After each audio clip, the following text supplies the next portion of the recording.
내일은 4월 30일 노무현 전 대통령이 검찰에 소환되는 날입니다. 노무현 전 대통령을 부패 혐의로만 처벌하는 것은 비교하면은 김정일이를 외환관리법 위반으로 처벌하는 것과 같습니다. 지금 노무현 전 대통령의 법적 신분은 국가반역 혐의 피고발인입니다. 국가반역 혐의 피고발인.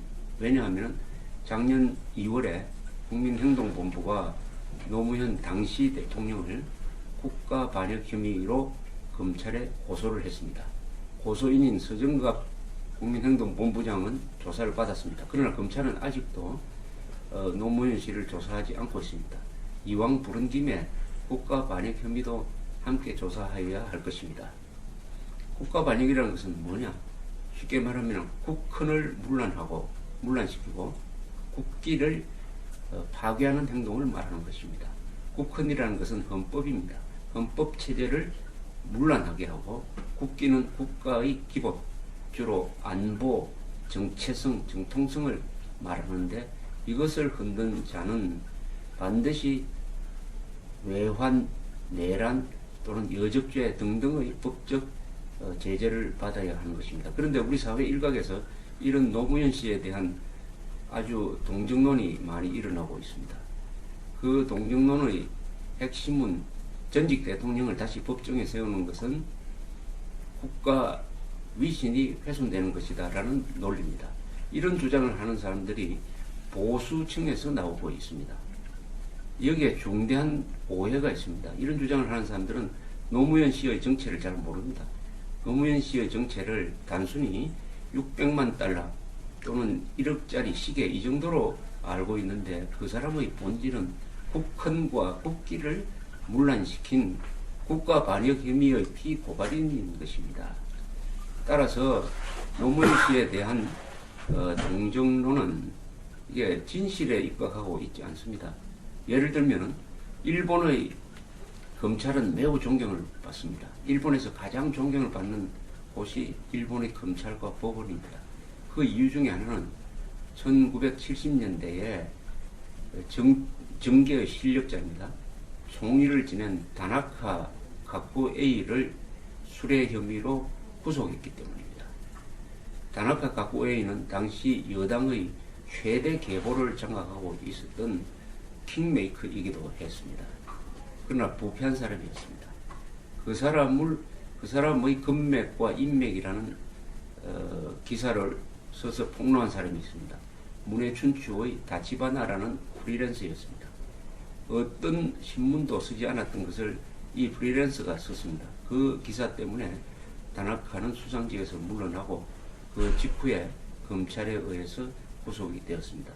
이런 언론, 이런 검찰이 있기 때문에 일본이 나라의 창피를 면해주면 면해주었지 다나카를 구속했다고 해가지고 일본이란 나라가 체면이 손상되었다는 이야기는 저는 들어보지도 못했습니다.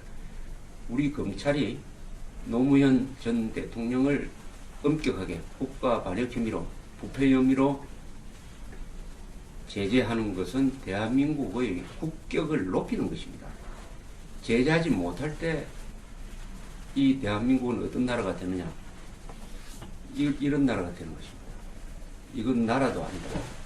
이건 나라도 아닙니다. 전직 대통령이란 신분 때문에 근데 60억 원의 뇌물을 받았는데도 구속되지 않는다든지 또는 어떤 언론인이 하는 대로 아예 수사도 하지 말자든지 이런 주장이 나오는 그 나라는 나라도 아닌 것입니다. 나라가 나라 대접을 받으려면 법이 서야 합니다. 법은 노숙자한테도 대통령한테도 동일하게 적용이 되어야 합니다. 법이라는 것은 어떤 존재냐? 한 공동체와 개인 간의 관계를 정상적인 방법으로 확립시키는 것입니다. 한 개인이 지향하는 목표와 공동체가 지향하는 목표가 같도록 만드는 것이 정의입니다. 정의가 무너져 버리면은 개인은 개인대로 활동하고 나라는 나라대로 활동하는 바람에 그 개인과 나라의 자유와 안전이 다 폭삭내리 않습니다. 그러나 법이 있기 때문에, 정의가 있기 때문에, 공정하기 때문에 개인이 열심히 일하면 국가에 도움을 주는 것입니다. 만약 노무현 씨를 법대로 처벌하지 못하는 사회라고 하면은 그 뒤부터 국민들의 행동이 달라질 것입니다. 아니, 대통령과 그 측근들이 합쳐서 60억 이상의 뇌물을 받았는데도 구속도 되지 않는다라고 한다면은 범죄자들, 잠재적 범죄자들이 용기 백배할 것입니다. 공무원들이 특히 100만 원씩 받고도 구속되었던 공무원들이 이제는 간이 커질 것입니다. 6만 명의 감옥에 들어가 있는 재소자 중에서 최소한 반 이상은 내보내줘야 됩니다. 이렇게 되면 이 나라가 어떻게 되겠습니까? 한 사람을 엄격하게 처벌함으로써 국민 전체를 안전하게 보호한다는 것이 사자성어로 말하면 일벌백계죠. 한 사람을 벌함으로써 100사람한테 경계로 삼는다. 이 일벌백계가 노무현 씨를 피해가지 않도록 하려면은 국민들이 지금부터 똑똑하게 감시를 해야 됩니다. 특히 노무현으로부터 임명받은 검찰총장과 대법원장이 국민을 두려워하도록 우리가 여론을 일으켜서 며칠 전에 국민행동본부가 장충체육관에서 5,000명을 모아서 구속 촉구 서명을 했습니다만은 이런 구체적인 행동을 해야 되는 것입니다. 행동하는 양심이 김대중 씨가 아니고 바로 우리가 되어야 이 나라가 아닌 게 아니라 나라다운 나라가 되는 것입니다.